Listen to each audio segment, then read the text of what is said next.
You are listening to 2Blue and OSU, the ultimate sports podcast for your entertainment. It's fight night, 2Blue and OSU style. Welcome back to 2Blue and OSU, everybody, the ultimate sports podcast for your entertainment. I am your host, Zach, joined, as always, with my good lower division buddies, Morgan and Ryan. Morgan, how you doing tonight? You want to go ahead and try that again? Spot on, sir. I'm alright, man. How you doing? I'm good. I'm ready to knock this episode out. Glad to be here with you two fine gentlemen. Ready to talk some sports. Ryan, what's up, man? Not much. I'm doing all right. I'm pretty excited about this show. I think it'll be a good one. We got some good topics here. We have a great episode for you guys tonight. Not only are we going to discuss showboating, or as I like to call it, celebrating in youth sports, we are talking Invictus Games, and if you're going to think about a great event, there are none better in sports, in my opinion, than the Invictus Games, and we're going to get into that later. We're very pumped about that one. We all three of us are, and it should be a good time. And we'll finish up with Morgan has trivia questions for us. I'm going to nail them. Ryan's not. Absolutely right. But before we get into those, we had a brawl. We had a baseball brawl this weekend. Morgan, tell us a little bit about that one, man. Yeah, it was between the Rangers and the Blue Jays. If you guys remember last year in the season, Joey Bats, or Joey Bautista, as we call him, but his nickname is Joey Bats. He hit a walk-off home run to pretty much end the Rangers season, and he had the most epic bat flip in all of baseball history. It's what we remember now. The whole bat flip kind of brought up the whole showboating and was it too much? Well, the Rangers and Blue Jays played actually a couple of series this season so far, and they wrapped it up a few days ago, and Joey Bats got on base, and then his teammate hit a grounder, and he was going to second base, and he slid in there and roughed-it Odor, is how we're going to pronounce it, tried to throw the ball at his face, as what I'm calling it. He missed, and then immediately got up, started a brawl. Bautista kind of walked up to him. I don't know if he thought it was going to be a typical MLB fight where they kind of get close to each other, and the players come and break it up and whatnot, which is how every MLB fight is.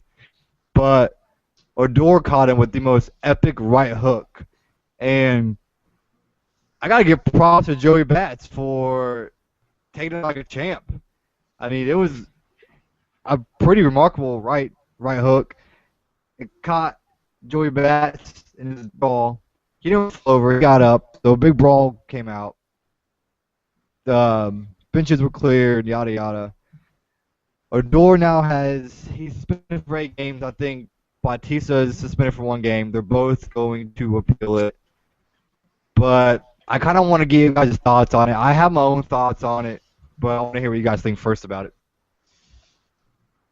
Ryan, go ahead. I think there should be more fights in baseball. It'd make it more interesting to watch. It's the most boring. I mean, it's the most boring sport to watch. This is coming from a hockey guy, though. Exactly. So anything to make the sport more interesting, I'm good with it. I mean, 8 games is kind of that's a lot. I could see them both getting 1 game or Odor getting like 2 or 3, but 8 games, that's a little ridiculous. I mean, I guess they do play 162 games in a season, so it's not really extreme, but if you look at it that way, but I do think it is a lot. Well, to your point about how you said it would make it more exciting, there were the #1 trending thing on Twitter almost the whole day was baseball, which never happens. You never see a game played on a Sunday in May that's trending and everyone's talking about. So you are right. It brought a lot of attention to the game. I tell you, when I watch baseball, and that's when it's, when it's with the playoffs and they're fighting for the pennant. That's That's the only time or if I get to go to a game. I'll go to a game, but watching on TV just does not interest me much at all.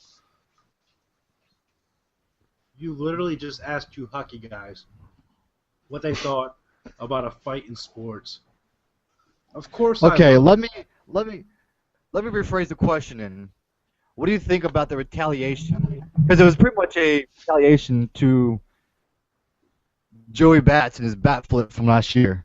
So it was a retaliation to him. So what do you think about, X amount of time later, you have a retaliation to where one person tries to hit another man with a ball in the head, and then gets up, gives him a right hook to the face, which I know you guys are all for the fighting, but it was pretty much a retaliation from a showboating from last year. Well, from last season. Yes, I got your point like 20 minutes ago, dude. I think it was Pansy-ish, man. To be honest with you, they faced him. This is their second or third series. So you're talking about 6 to 9 games of playing them, and the last time you're going to see him in the regular season. In his last at bat, they threw at him and hit it, and they beamed him. I thought Batista's slide in the second was unnecessary. He wanted to show that he was upset about being thrown at. But you can take. I have no problem with Odor swinging on him because you can end careers doing that. You could take out knees, ankles. You could tear Achilles tendons. There's so many bad things that can happen with that. So yeah, if somebody could potentially end my career, I'm swinging first chance I get. And Odor did not hesitate. It was a push and a swing, and to your point about him taking it, he got held up right after he got punched. All right, he was going backwards. Everyone's giving him credit right now, but that dude was falling backwards. And it was actually a Ranger player who held him up. He looked dazed. If you're gonna you're saying that he threw the right hook because of his slide. It wasn't because of a slide. It was a retaliation from last year. No, it was because of the slide. They were mad. They were upset. That's why he threw the ball at his head, because the guy was sliding into his knees in second base. It was a late slide into second base that Batista did that could potentially injure Odor. That's why he swung on him. He got beamed because of the bat flip. The slide caused the brawl. If you're going to get hit by a pitch, charge the mound. If you're going to retaliate, charge the mound. I mean, what does the guy on second base have anything to do with you getting hit by a pitch? Absolutely nothing. You might want to watch the replay because that slide was egregious. It was bad. Well, I'm getting ready to stream it again. Now, I know there are rules in place. It wasn't a bad slide. He was going to break it up. Okay, but he was going to break up the play, which is what a lot of people do. Well, no, he was baseball, so late. Hold on. So baseball was trying to implement rules that kind of take that out, but that is kind of part of the game is breaking up the plays. There's been players that have gotten injured in the past. There's been players who have broken a play or tried to break it up, and they've gotten up and held the shortstop up or the second baseman up, and it's like, hey, it's a good play. You're just trying to break out the double play. So that's what it was. That was now, not my what problem it was. is He slid in too late for that. His slide was too late. It wasn't to too late. up. Yes, it was. Listen to anybody this week, and they're all saying the same thing. It was a late slide that he did on purpose. It was. And he even came out and said, why don't you listen to what Batista said, you moron? Batista came out and said, yes, I slid into second base because I did not like getting thrown at. I did it to tell you that I didn't like getting thrown at. He's even admitting he did it on purpose to prove a point, not to break up the double play. Batista's own words, dude.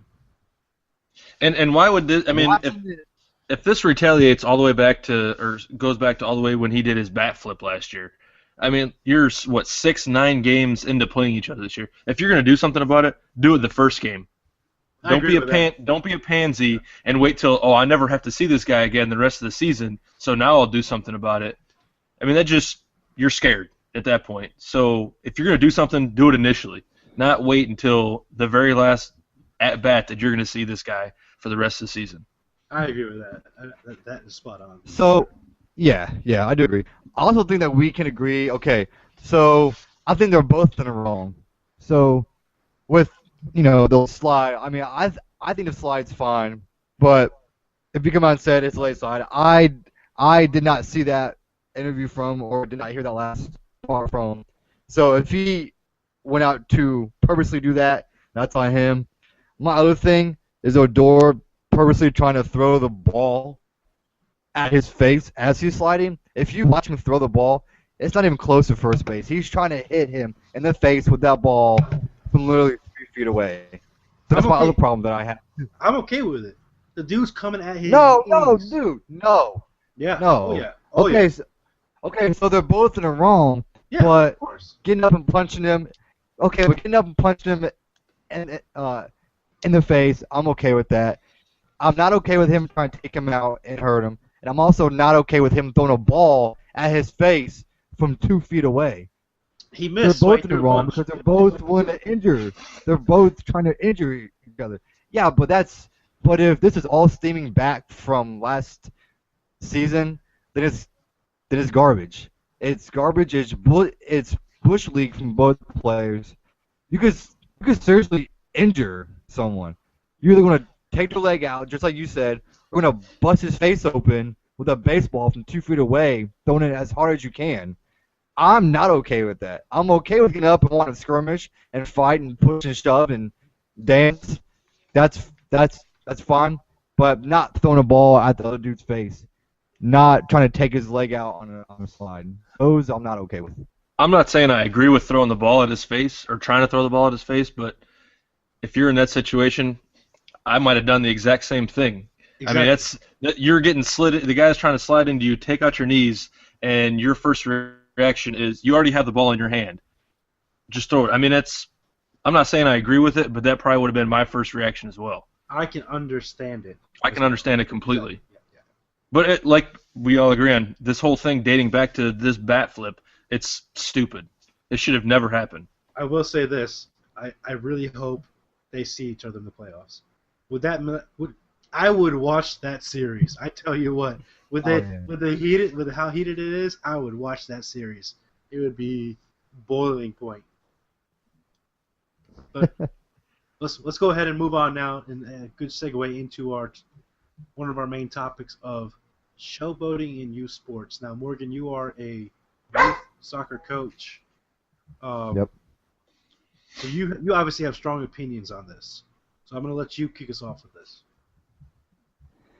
We put it up on our Facebook and we got plenty of feedback from people, but I'm looking at it as the youth level. Now I coach a lot of youth soccer. I do a lot of training, and I'm getting to that age where a lot of kids, after they score a goal, they kind of like to showboat a little bit. They'll kind of turn and hold up how many goals that they've scored. Kind of do like a little dance. And now on my team, I don't allow that. You're not going to go down and score a goal and then turn around and do a little celebration or a little dance when you're 8 and 9. No, you're going to get back. You're going to get ready to play some defense, and you're going to try and do it all over again. Now, the other team had this one little boy who gets on my nerves a lot, to be honest with you. Well, he scored a goal on us. Actually, he scored quite a bit. But our kid that was playing goalie, there's something wrong with him to where I kind of had to work with him a little bit more. No. I'm not saying to be an asshole, but there's something like mentally wrong with him. No. I have coached kids with something wrong with them. I've coached kids with Down syndrome. I've coached kids with plenty of problems. And he told me he wanted me to be goalie. I was like, all right, I'll go ahead and put you in goal. I was working with him and kind of helping him out. And he would let a goal in and get the ball. He would get mad for a second, then he would go back in the goal and start dancing. So it wasn't really a problem for him. But my problem is when this kid is going to score and it turns around and shows 4 or 5 fingers to his mom. She's, yeah, good job. You just scored on a kid who, after he gets the goal, turns around and starts dancing. So good job. You're not going to turn around and start showing him, yeah, I scored 4 goals or 5 goals. Especially when you're not even being a teammate. You didn't pass any one of your teammates. That's the whole purpose of this game. That's the whole purpose of what I teach. So my problem is at the youth level, at 7, 8, 9-year-old kids, I don't want to see you out there showboating when you score 4 or 5 goals when you're not being a team player, when you're being a ball hog and not passing. So that's my issue. But I see the pros doing it. So it should be like, hey, you can do that when you get to that level, even at the high school level. I'm sure when I start coaching select, which will hopefully be for next year, that I'm sure there'll be a little bit of dancing. Celebrating high five, and that's one thing. But doing an individual dance or telling everybody how many goals that you scored when we're not keeping track.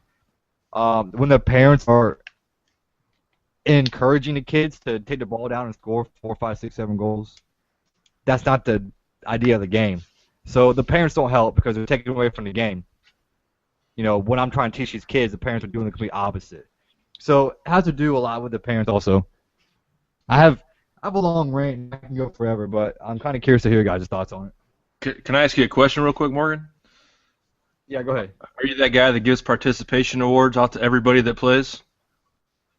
You know what? It's not up to me. I'm on a soccer board for the Zine Soccer Club, which is like a rec league, and they start doing tournaments at the U10 level.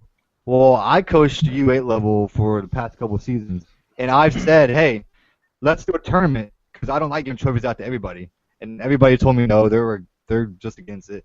That's kind of why I'm going to select soccer because you don't get that participation awards when you coach select. You go to these tournaments, you win these tournaments, you get a big trophy. You don't win a game, you don't get nothing. So that's a motivation. So I'm completely against everybody getting a participation award. I think that's garbage. I think you should earn it. If you're the best team, you should not get the same freaking award as the team that did not win a single game.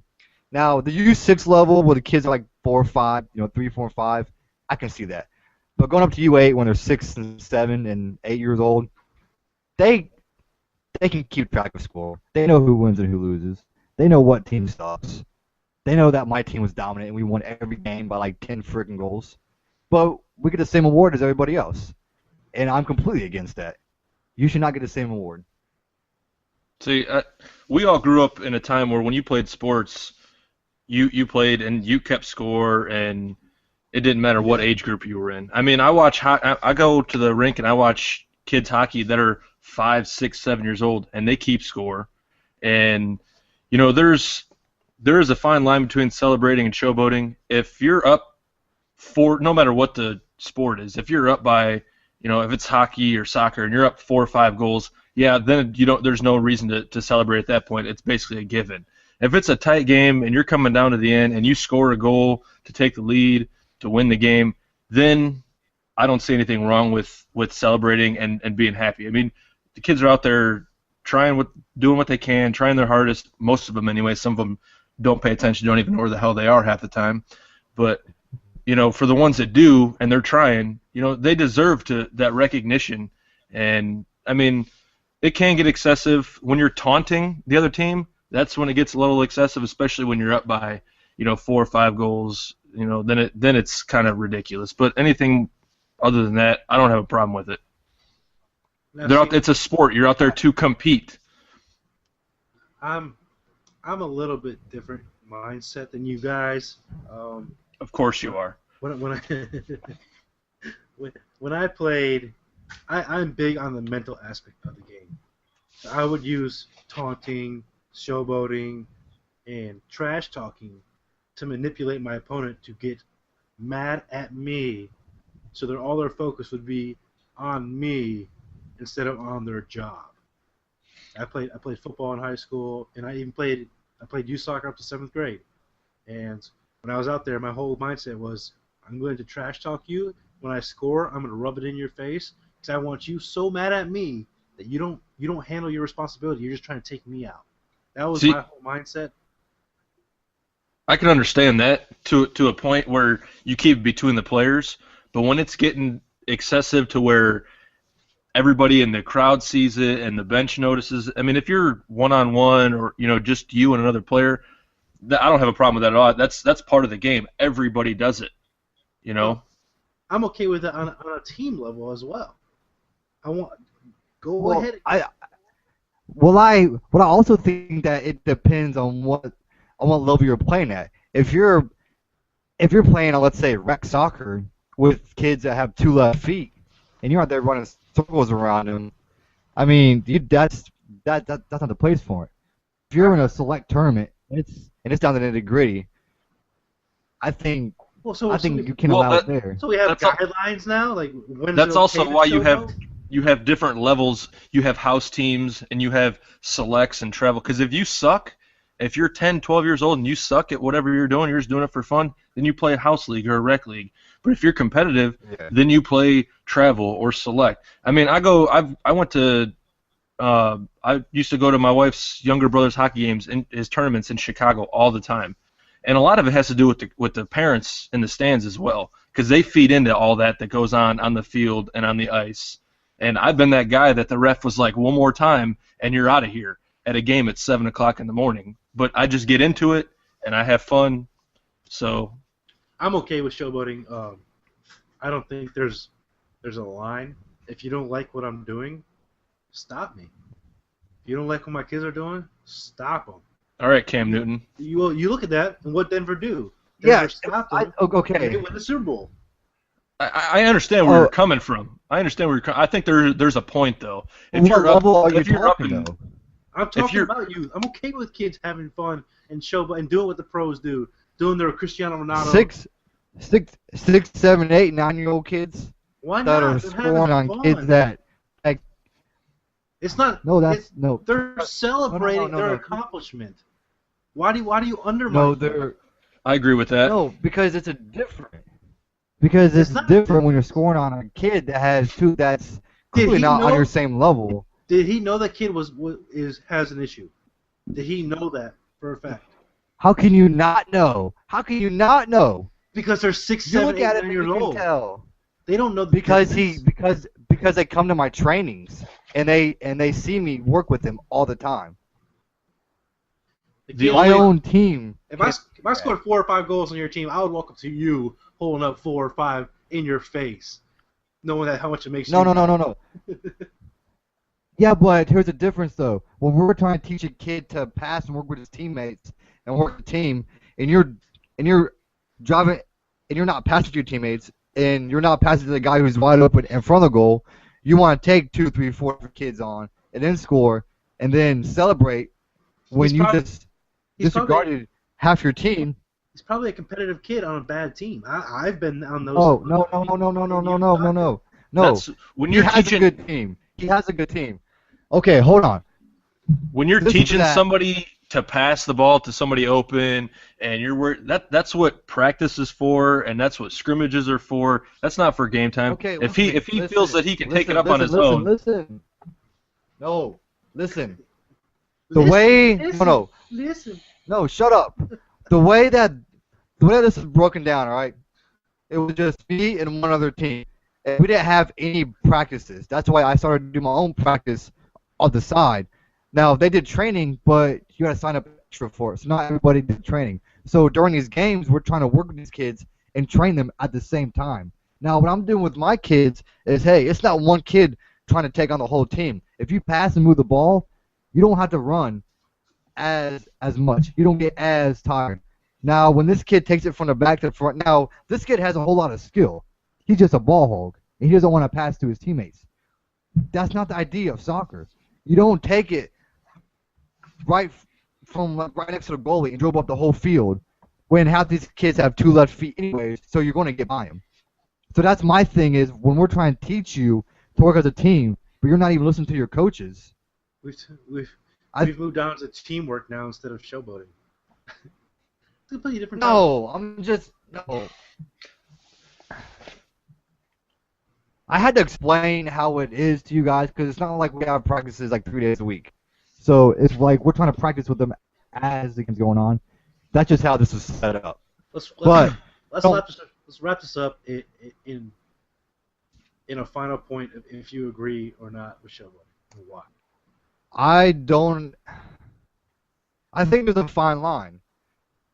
if you're in like select soccer playing in a competitive tournament and it's a competitive game and you score the game-winning goal and you want to celebrate with your teammates, I can see that. If you're in a rec league and you score 6, 7 goals because you're better than everybody else, but you don't want to go play select, no, I don't want to see you go out there and showboat when you're not being a team player, when you're being an individual in a team sport. I don't want to see you showboat when you're doing that. Ryan? I also agree. I mean, there is a fine line, but you know what? That kid who's scoring 5, 6, 7 goals on the other team, they're going to realize that I need to step up. Otherwise, I'm going to get embarrassed the rest of my life. I mean, it's a sport. It's competitive. It's not made to. If you want to have fun, play soccer at home with your dad. Don't play on a team. You guys know my take. I'm obviously for it. I do want to call one person out if you guys are okay with this. Go ahead. Call out one person on my Facebook. Uncle T, former guest on the show, big supporter of the show, made a comment. If you showboat, you get beamed, kind of thing. He's putting up the meme of the Batista thing that just happens when you showboat. So Yeah, I seen it. So your idea of your moral high morality, you are the king of morals here and values. Your idea is when they showboat to physically harm them. Uncle Tom, dumbass. I wish you had that dumbass button. I wish I did. That'd be awesome. Morgan's looking at it as a coach's perspective and not anywhere else, though. That's the problem. And I coach high school, and you coach youth, so we're close, but we're not on the same age groups. No. So I handle my kids a little bit different. I don't like it when they go extreme. I had a freshman running back who used to he was the best kid on the field, and he'd beat a guy, score a touchdown, and walk by him, like look down on him after he's picking himself up the ground and laugh at him. I was like, that's taking a little too far. But if you did like a dance or like put your arms up like this, I'm okay with that shit. I can see where you're coming from at a high school level. I mean, I'm okay with it at a high school level, but talking 7, 8, 9, 10-year-old kids, I mean, when you're still trying to learn the game, I think it's different. And I did see you have an interview, right, for Select Soccer? Was it an interview? Yeah, I have. It's been a long process. I have to get a certification, a whole bunch for it. But I'm actually trying to get into the select scene now. Trying to get out of the rec scene and get my daughter into some competitive soccer. And I have quite a cult following, I guess you can call it. I have a following of kids that kind of want to move to select with me and kind of play competitive and play against tougher opponents. So I'm just waiting to hear back now, then I can get it started. But I'm pretty pumped, man. Yeah, that's awesome, man. I know we talk trash a lot on here, but I'll give credit where credit's due. That's awesome. Yeah. That is awesome. Hope you do well, and maybe we'll see you in the MLS managing one day in your favorite league. Hey, I will. He might follow it if he's part of it. I would be more happy to. Yeah, right. No, I will be more than happy to manage anywhere.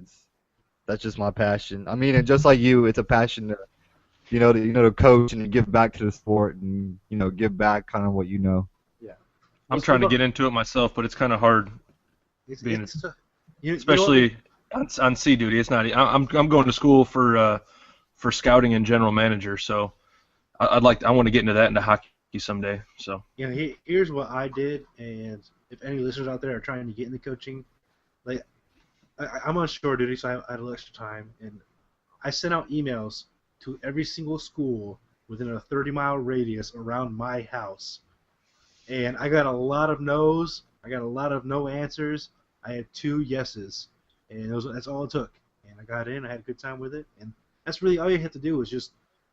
You're gonna get rejected a lot when you're just starting out, but you got to get out there. You got to get started. And I'm gonna start working with some of the youth hockey teams around. I mean, there's only one rink in all of Jacksonville, so I'm gonna start getting in there and working with the youth hockey teams and seeing what I can do. It's all about just getting your name out there and trying to get something out there. But we'll move on now to the Invictus Games. This is an awesome event. Prince Harry started this. It is a Olympic-type games for wounded veterans and disabled veterans, and I think they have actual vets, right? it's mostly wounded and injured, right? Yes. Yeah. And, Yeah. this year It's part of the Wounded Warrior I mean, it's like I think Wounded Warrior Project sponsors some of it as well. So. Yeah. And I'm a big supporter of Wounded Warrior. I buy their clothes and I donate. That's kind of my. Morgan has the dog foundations and pit bulls especially. Mine is Wounded Warrior that I'm very passionate about, and this is just a great event. And shout out to Prince Harry, excuse me. And this year was held in Orlando, Florida. It was last week, and just great times all around. I don't want to talk about winners and losers, because there are no losers. It's these men and women have sacrificed so much that you're not going to call them a loser at all. You can't. I mean, these are true heroes for wherever they're from, whether they're American or whatever military they're a part of. They're true heroes going out there and competing in these sporting events, showing people that you don't have to be born and bred into sports, anything, soccer, weightlifting, swimming, running, anything like that. I mean, they go out there and they compete, and I mean, they got prosthetics, all this and everything else, and they compete. And it's if you're a sports fan and you didn't enjoy the Invictus Games, you need to look into it, and something's wrong with you, because it doesn't get any better than this, in my opinion. I mean, it kind of gives me chills just even thinking about it and talking about it. I mean, we're all veterans ourselves, so it's definitely close to home with us as well. Yeah, I was just getting ready to say that. It's, we kind of have, we all have a special spot in our hearts for this. Me being a veteran and you two are still in. Just seeing the sportsmanship showed by everyone there. This is just the second year, so it'll start gaining steam and getting more. It was cool to see it out on ESPN too. There was actually a cool story. A Army vet, Sergeant Elizabeth Marks, she won 4 gold medals swimming, and she suffered a injury. I think it was at the end of last year's, or somehow she was sick. Yeah, she was sick before the 2014 London Games, and they took her to the hospital. And I believe she was on life support, and they kind of brought her back. They actually saved her life. So in these games, she won 4 gold medals for the U.S. And she actually gave one of them. She actually went up to Prince Henry and gave him one of her 4 gold medals to kind of give back to the hospital that pretty much saved her life. So I thought that was really cool on her. That just showed how appreciative she was, to have her life saved, and to not be selfish, to be proud, just to be there and support her country, and just to be happy. So that was good on her.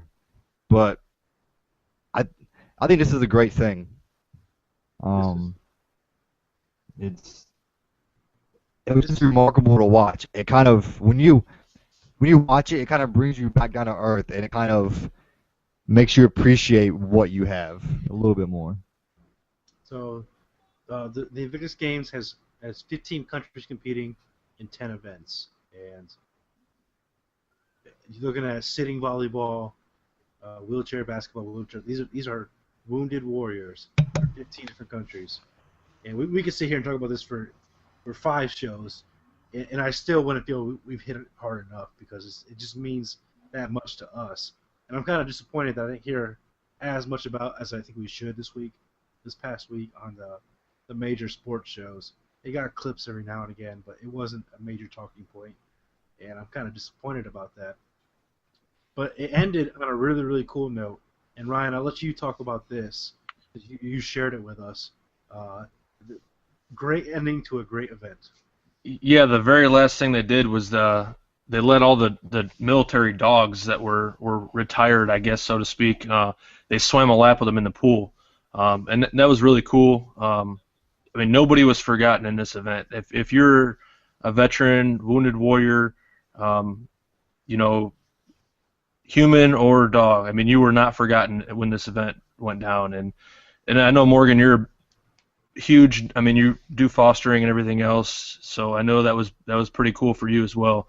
But just to see, the dogs swimming right next to their handlers for a lap in the pool was, I don't know, it was pretty cool. It definitely was a little chilling for me. I mean, it was really inspirational to watch this. And like you said, it's sad that we didn't hear a lot more about it. I wanted to go down there once I found out it was in Orlando. With my work schedule, I just couldn't make it. But yeah, it's pretty awesome. Next year's event will be in Toronto. I think I'm gonna get more involved in this. I'm gonna try to get the word out more for next year, because I just found out about it this year. I didn't know about it until you brought it up to me, Ryan, and I'm definitely gonna get more involved for next year in Toronto. And I hope all of you listening will show support for this awesome event. We keep this going for decades to come. Let's go ahead and wrap up. Oh, sorry. Go ahead, Morgan. Oh no, I would say that I have to agree. I do hope it kind of gains a little bit more steam. I mean, like I said, it's only the second year, so every year it'll grow more and more and more. But it's just a chilling thing to watch. I bet it'd be just a great experience. I know. I think Mike and Mike was there, or Mike and Mike went there to visit. I forget who it was. Went there and visited. He said it was just a remarkable thing. Just the atmosphere was just incredible. So maybe that's something that we can do for next year. We can kind of do a live podcast from there. Well, I can't be there. I'm gonna be in Guam. Oh, you'll be in Guam. I'll probably be underway somewhere. But I mean, if you don't get inspired by this, I mean, there's something obviously wrong with you. I mean, check your pulse. Sports and veterans combined into one event. I mean, it doesn't get any better than this. All right, let's go ahead and wrap up with some trivia for Morgan. It's kind of a boring segment to end with after that, because Morgan's terrible trivia. We'll push through. We'll soldier on. Whatever, dude.